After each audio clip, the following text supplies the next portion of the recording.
오늘은 평생의 주를 송축하며 라는 제목으로 하나님 말씀을 함께 나누겠습니다. 1992년에 소리엘이라고 하는 찬양 앨범이 나왔습니다. 그 당시에는 카세트 테이프였죠. 그래서 저도 1집, 2집을 테이프를 샀습니다. 저는 참 유독 음반에 대해서는 복음성가 음반에 대해서는 꼭 그냥 구입해서 보는 편이었어요. 그래서 카세트 테이프도 사고 집에도 CD가 잔뜩 있습니다. 근데 공교롭게도 집에 CD로 볼 수 있는, 들을 수 있는 그게 없어가지고 차에서만 이제 겨우 이렇게 듣고 있는데요. 이 듀엣 찬양팀 소리엘이라는 팀 이름이 잘 그때는 몰랐는데 우리가 찬양을 좀 들어보면 금방 알아챌 수 있을 정도로 유명한 곡들이 굉장히 많이 있습니다. 그래서 1집, 2집의 어떤 대표하는 인기곡들을 소개하자면 나의 가장 낮은 마음, 이게 소리엘에 나왔어요. 전혀 모르는 표정이네요. 그리고 또 왜 슬퍼하느냐, 왜 걱정하느냐, 뭐 이런 곡도 있고 따스한 햇살처럼, 아무튼 굉장히 지금도 사랑받고 있는 그런 곡이 있는데 또 유명한 한 곡이 있습니다. 그게 바로 주는 나의 라고 하는 곡입니다. 하나님이시여 하나님이시여 주는 나의 하나님이시라. 나의 몸과 마음 주를 갈망하며 이제 내가 주께 고백하는 말. 근데 이 찬양의 후렴구가 바로 오늘 본문을 배경으로 하고 있습니다. 오늘 본문 4절에 보면 내 평생의 주를 찬양하며 주의 이름으로 내 손 들리라. 우리가 부르는 많은 찬양이 성경 구절을 따서 만들었어요. 저는 어려서는 성경을 잘 모르니까 그냥 어떤 사람이 그냥 이런 가사를 썼나 보다, 이런 시를 써서 찬양을 만들었나 보다, 그냥 이렇게 생각했었습니다. 이 주는 나의라고 하는 찬양도 나중에야 이게 시편에 있네, 나중에 좀 커서 성경을 정독하다 보니까 우리가 알고 있던 많은 곡들이 찬송가도 그렇고 다 시편에 많이 있구나 라는 것을 알게 됐습니다. 저는 이 찬양이 나왔을 당시에 고등학생이었는데 이 찬양에서 후렴구를 부를 때 가장 진지했고 또 가장 고백적으로 그리고 가장 결단하면서 찬양을 했었습니다. 내 평생에 주를 찬양하며 주의 이름으로 내 손 들리라. 앞으로 살아갈 날이 훨씬 많은데 그동안에 나는 정말로 내 평생에 찬양해야겠다. 정말로 주의 이름을 힘입어서 내 손을 들어야겠다라고 다짐하면서 감격적으로 이 찬양을 불렀던 기억이 있습니다. 이 시편은 대부분 개인의 고백이지요. 오늘 본문 63편도 1절 바로 위에 보면 이 시편 63편의 제목이 붙어 있습니다. 다윗의 시, 유다 광야에 있을 때에.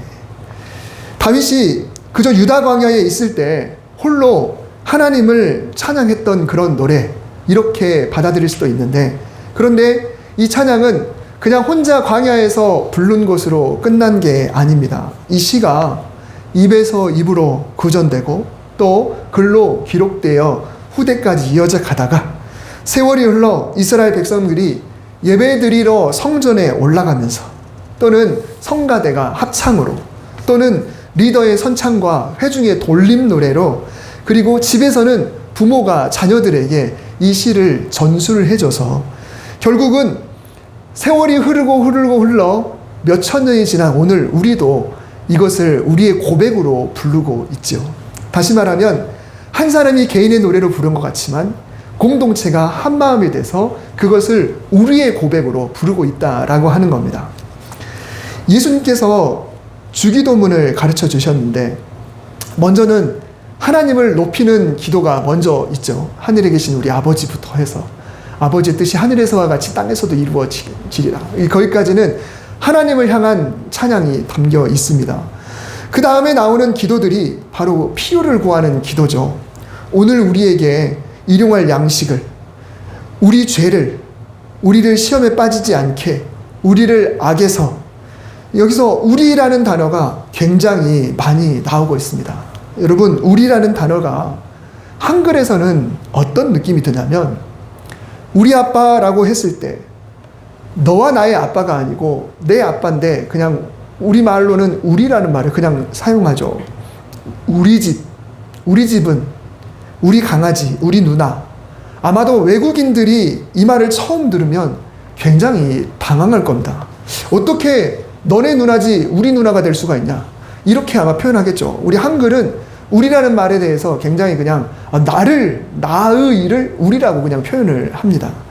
그런데 주기도문은 한글이 아니에요. 한글의 표현이 아니고 우리라는 말은 그냥 우리가 쉽게 말하는 우리의 죄를, 우리의 기도를, 우리에게 일용할 양식을 이라고 할 때 그 느낌하고 완전히 사실은 다릅니다.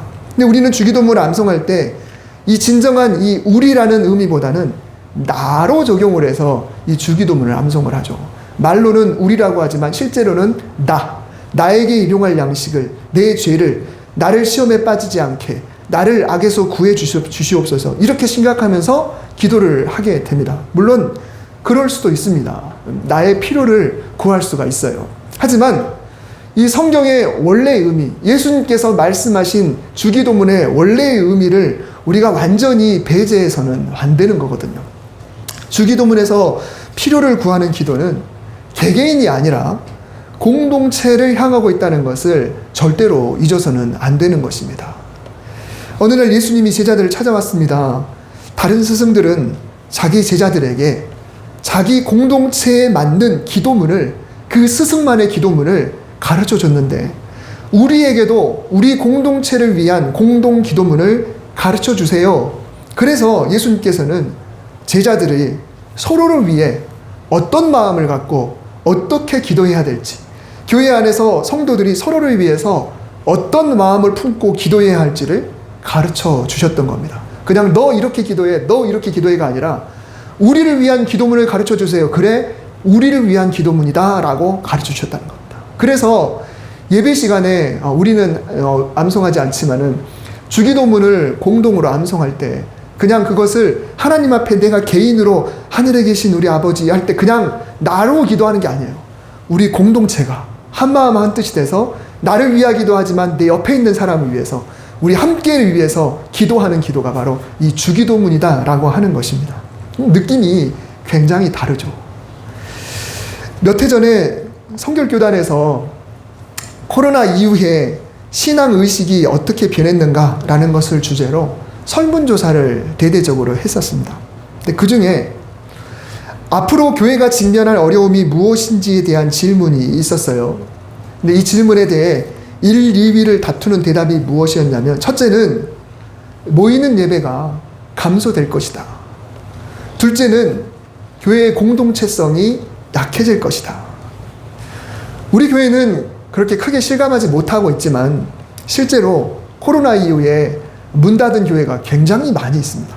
그리고 예배 모임의 횟수가 정말 많이 줄었고요.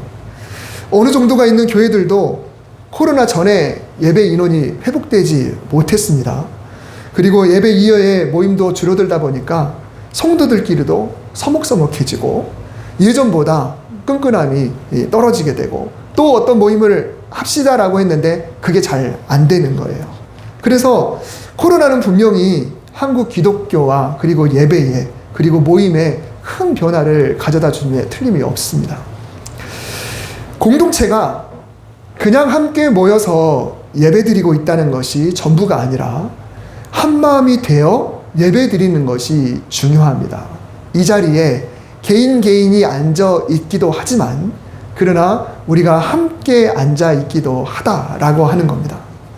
마음이 하나 되는 이들이 정말 드리는 예배, 그냥 개개인이 따로따로 그냥 드리는 예배가 아니라 한 자리에 있는 이들이 한 마음으로 드리는 그런 예배가 하나님 보시기에 아름답다라고 하는 것이죠. 그래서 시편 133편 1절에 형제가 연합하여 함께 지내는 것은 너무나 선하고 아름다운 모습이다라고 기록되어 있습니다. 근데 이 시에도 제목이 붙어 있어요.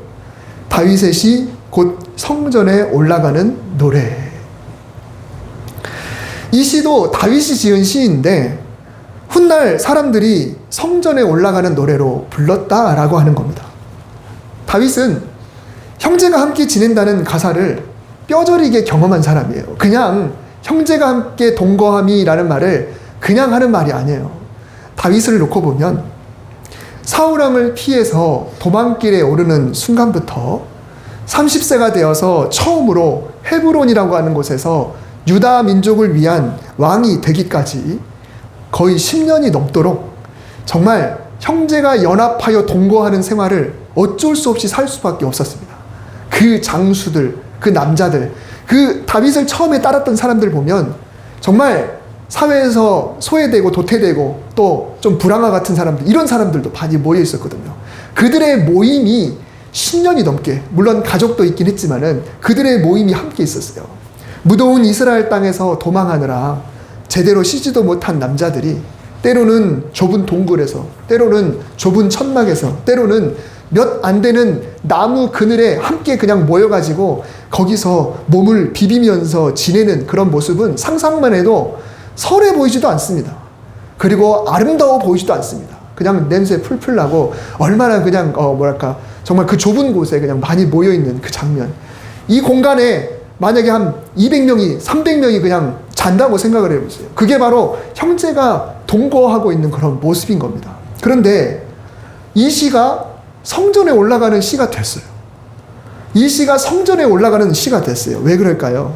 하나님 안에서 한 마음이 되어 있다고 한다면 고난이나 악취나 불편함이 아무것도 아니고 오히려 하나님께 예배드리는 모습이 너무 아름답다라고 하는 게 후대에 그게 느껴졌기 때문에, 그래서 이게 성전에 올라가는 노래가 되었다라는 것입니다.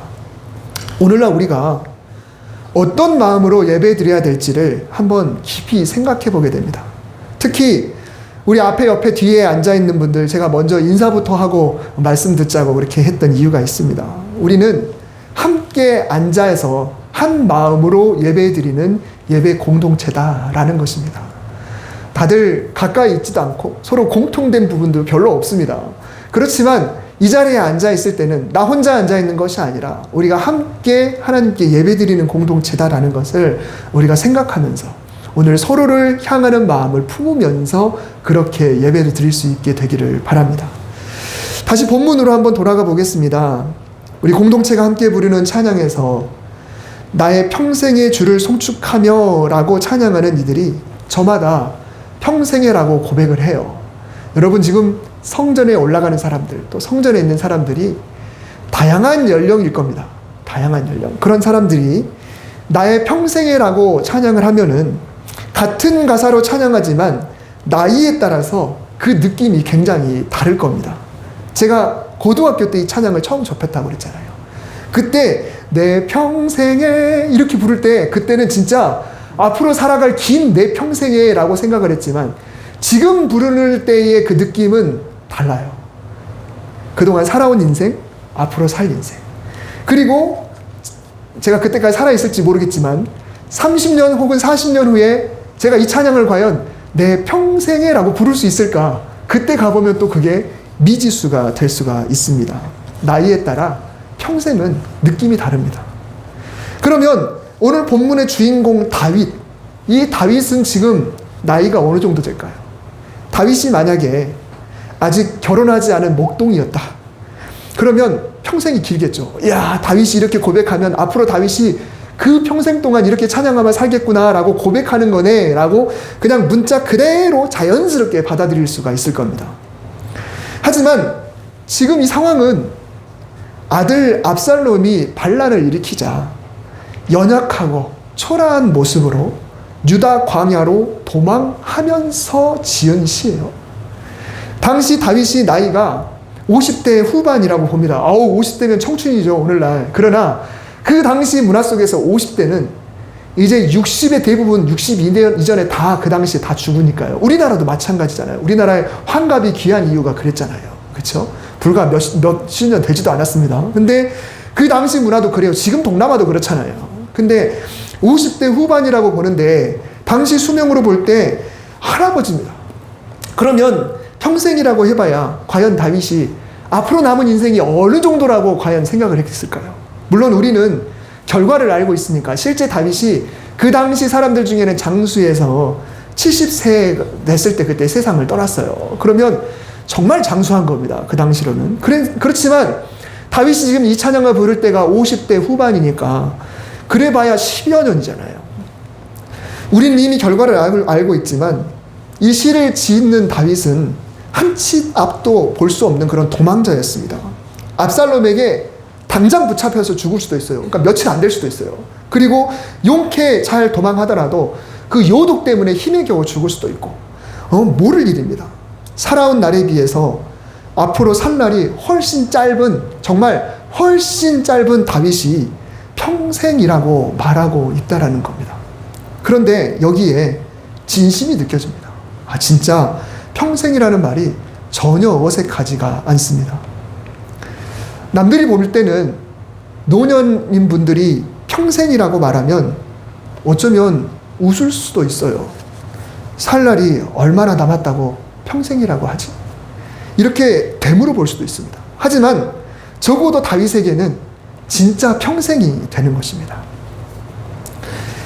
3년 전에 나이 듦에 관하여 라는 책을 읽었습니다. 제가 일부러 옆면을 이렇게 보여드렸는데요. 이 책을 읽고 제가 제 페이스북에다가 소감을 한번 올렸어요. 그대로 한번 읽어드리겠습니다. 무려 800페이지에 달하는 이 무거운 주제의 책을 이 밤에 겨우 완독하고 그동안 나라고 하는 어린 목회자가 어르신들을, 성도들을 어떻게 보아왔었는지, 고령의 환우와 또 장례식장에서 얼마나 속없는 목회자였는지, 부끄러움과 후회와 회개가 절로 나옴과 동시에 앞으로 어떻게 여기고 생각하고 헤아리고 말하고 용어를 선택하고 조심해야 할지 근본적인 뒤집어짐을 경험하며 벅찬 마음에 오랜 잠수를 깨고 글을 올려봅니다. 어떻게 들리실지 잘 모르겠는데 저는 이 책을 읽고 정말 제 스스로가 얼마나 부끄러웠는지 모릅니다. 예전에 길에서 나이가 아주 많으신 권사님 한 분을 만났습니다. 우리 교회 이야기는 아니에요. 그날 오후는 무더위가 가시고 딱 이런 계절이었는데 모처럼 너무너무 시원한 그런 날이었어요. 근데 그분이 이렇게 밀고 가는 그걸 보조기구를 의지해서 하늘을 바라보면서 가만히 서 계셨습니다. 그래서 제가 여쭤봤죠. 권사님, 왜 여기 서 계세요? 물었더니 가을바람이 너무 시원해서요. 그런데 그 뒤에다가 뭐라고 말씀하시냐면 나 같은 늙은이는 경로당에서도 오는 것을 싫어해요. 이 책에서 말하는 내용이 굉장히 많았습니다. 물론 이 책은 의료 서비스 개선에 대한 것들을 이렇게 풀어가는 그런 책이었어요. 근데 이 책에서 말하고자 하는 가장 중요한 주제는 뭐였냐면 몸은 비록 노년이라도 그 누구도 마음이 노년인 사람은 없다.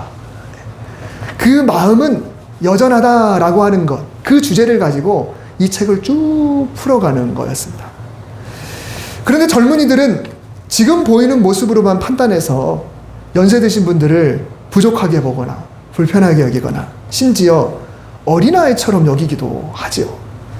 그분의 인생에 얼마나 많은 것들이 담겨 있는지 그 많은 것을 담은 자로서 지금 살아가고 있는 것을 젊은이들은 미처 모릅니다. 그러면서도 여러분 이 연세 드신 분들이 마음은 여전하다라고 하는 것을 잘 모릅니다. 그래서 그 권사님은 마음만은 여전히 가을을 타는 그런 똑같은 여인이었다라는 것을 느끼게 됐습니다. 여러분, 우리 신앙의 마음도 한번 생각을 해봅시다. 우리 신앙에서도 사실 그랬으면 좋겠습니다. 하나님을 향해서만큼은 언제나 여전할 수 있었으면 좋겠다라는 생각을 해봅니다. 요즘 유행처럼 하는 말이 있잖아요. 중요한 것은 꺾이지 않는 마음이다. 다윗의 현실은 노인입니다. 하지만 다윗의 마음은 평생을 말할 수 있는 그런 사람. 왜 그럴까요? 다윗이 말하는 평생이라는 것은 그의 삶의 경험을 통해서 지금이기 때문에 늘 그래요. 바로 지금이기 때문에 늘 그렇습니다. 평생이라는 단어 자체는 그냥 생애 전체다라고 이렇게 생각할 수 있지만 사실 다윗에게는 오늘 지금 또 내일 눈을 떴을 때 그 다음날 또 눈을 떴을 때 이 하루하루가 쌓여서 만들어진 평생이거든요. 지금까지 얼마를 살았건 앞으로 얼마를 살 건 중요하지 않고 그저 지금이 평생이다라고 고백하면서 나는 평생에 하나님을 찬양할 겁니다 라고 이야기를 하고 있는 겁니다. 하나님을 송축하는 사람은요, 아직이라는 말이라든가 혹은 이제는 이라는 수식어가 사실 필요하지가 않습니다. 내가 또는 내 아이가 어리면요, 아직 어리니까 라고 아직이라는 말을 붙입니다. 그런데 거기서 아직이라는 말을 빼버리고 나는 어리니까 지금 하나님을 찬양하는 자, 하나님을 송축하는 자, 하나님을 예배하는 자다. 내 아이는 아직 어리니까 해서 아직을 빼버리고 내 아이는 어리니까 지금 하나님을 찬양하고 하나님을 예배하고 하나님을 송축하는 자다. 아직 학생이니까 해서 아직을 빼버리고 아직은 생활이 어렵고 아직은 몸이 좋지 않고 아직은 상황이 좋지 않고 아직은 바쁘고 여기서 아직은이라는 말을 빼버리고 그 순간에 하나님을 찬양하고 송축하고 예배하는 자가 바로 평생의 삶을 사는 거죠. 그러면 노년인 분들은 과연 어떨까요? 그분들에게는 이제는 이라는 수식어를 좀 뺄 필요가 있습니다. 이제는 힘이 없습니까? 이제는 열정도 사라졌습니까? 이제는 재미가 없습니까? 이제는 다 해봤으니까 이제는 이라는 말을 한번 빼고 이야기를 하는 겁니다.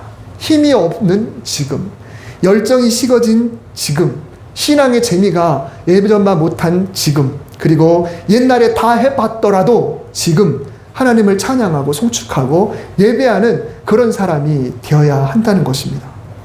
노년인데도 그리고 도망자인데도 여전히 당당하게 평생에라고 말했던 다윗과 같은 사람이 되어야 될 것입니다.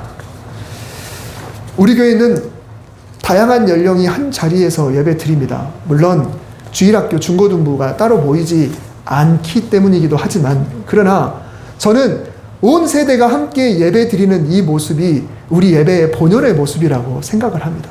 예수님께서도 그러셨고 교회사의 역사를 통해서도 그래 왔습니다. 우리 교회는 고등학생부터 그리고 70대까지 그리고 백수를 바라보시는 육상훈 권사님이 혹시 오시면 정말 세대 차이가 어마어마한 교회입니다. 다윗은 내 평생이라고 했지만 함께 부르는 찬양 속에서는 이게 성전에 올라가서 또 성가대가 함께 부르는 찬양이니까 내 평생이라고 했을 때는 나만의 평생을 말하는 게 아니죠.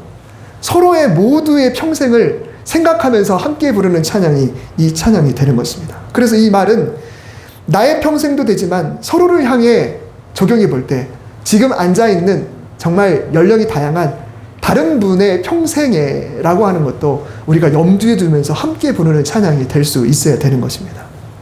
세상은 속된 말로 늙은이라고 하고 또 함께 하는 것을 싫어하고 심지어 경로당에서조차도 연세가 너무 많으신 분들은 오는 것을 싫어하는 그런 추세입니다. 하지만 우리 하나님은 결코 그렇지 않으시죠. 다윗이 언제나 하나님 앞에서 어린아이처럼 뛰놀리라 라고 했던 것처럼 하나님 앞에서는 백발이 되어서 주님이 부르시는 그 순간에도 하나님을 찾고 찬양하고 예배하는 것을 너무도 반기고 기뻐하십니다. 또 어린아이가 예배 시간에 곡조에 맞추지 않고 옹알옹알대고 정말 틀리게 부르고 뭔가 어설퍼 보인다 할지라도 어린아이는 어린아이대로 또 청소년은 청소년대로 장년은 장년대로 노년은 노년대로 모두가 서로의 평생에 주님을 송축하는 그런 사람이 한 장소 안에서 모여서 서로를 의식하면서 함께 축복하며 부르는 그런 찬양과 그런 예배를 하나님이 기쁘게 여기신다는 것입니다. 그래서 여러분, 첫째는 내가 나의 평생에 바로 지금 송축하는 자, 예배하는 자가 되고자 하는 그런 결단과 고백이 있어야 되고, 둘째는 다양한 연령의 우리 교회 성도님들이 평생 그리고 일상에서 매일매일 주를 송축하는 자가 되기를 마음을 담아서 축복해 주었으면 좋겠습니다. 특별히 이런저런 사정으로 교회에 나오지 못하는 분들이 계세요. 그러면 안 나오는 시간이 길어지면 우리 기억 속에서도 점점 잊혀집니다. 처음에는 왜 안 나오지 그러다가 나중에는 정말 안 나오는가 보다라고만 생각하고 우리 생각 속에서 잊혀버리죠. 하지만 그분들을 늘 기억하고 축복해 주시고 또 기도해 주셨으면 좋겠습니다. 우리 양수중앙교회 가족들 모두가 하나님이 기뻐하시는 예배자, 평생에 그리고 있는 곳에서 지금 주님을 예배하는 그런 분들이 될 수 있기를 주님의 이름으로 축복합니다. 기도하겠습니다. 하나님, 우리의 예배를 받아주시옵소서. 나의 예배도 받아주시되 우리가 함께 한 마음으로 한 공동체로 올려드리는 예배를 기쁘게 받아 주시옵소서. 나의 평생에, 그리고 우리의 평생에, 내 옆에 계시는 분, 앞에 계시는 분, 뒤에 계시는 분의 평생에, 그분이 있는 곳에서 바로 지금 하나님을 영원히 찬양할 수 있는 그런 성도들 되기를 우리가 축복합니다. 우리가 기도합니다. 그분들의 예배를 받으시고 그분들의 삶을 받아 주시옵소서. 우리가 서로를 생각하며 한 공동체로서 끈끈해지게 하시고 양수중앙교회의 성도로 묶어 주셨사오니 우리가 주님 오시는 그날까지 하나님을 찬양하며 복되게 살아갈 수 있도록 축복하여 주시옵소서. 예수님의 이름으로 기도드립니다. 아멘.